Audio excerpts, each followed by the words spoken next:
Para sa dugang mga balita sa Negros kag Panay, mangin kaupunta si Adrian Prietos. Adrian?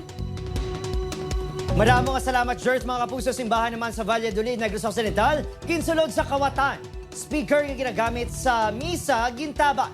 Pagpangawat na huli ka. Sa ining Pedreso nakatutok.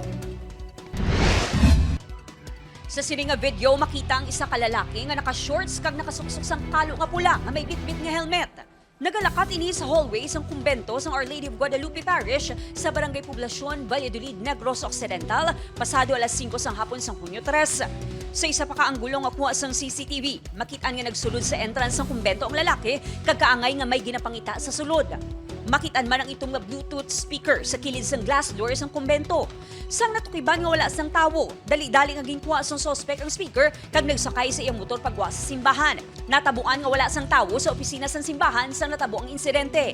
Kad madamo bala sang kabatan, balay pa sang Dios. Di pagkita ko na dismay ko nga na frustrate. Galing kay natimingan ng gid nga sa lida sa kusina nga nagaluto kag open na di. Di kay even ang amon kon sa permis ang simbahan is open for all mong.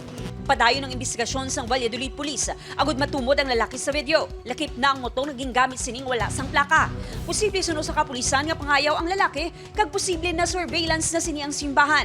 Kampante sa Giho niya, ma'am. So, take opportunity sa atong suspect ang atong sitwasyon. Nagapanawagan ng simbahan sa sinuman nga nakakilala sa suspect kag posible mabaligyan sini sang speaker nga among ginagamit sa misa sa mga barangay.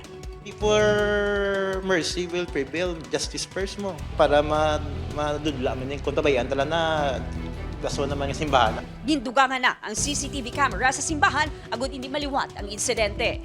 Upod kay Roel Banggoy, Eileen Pedraso. 1 Western Visayas.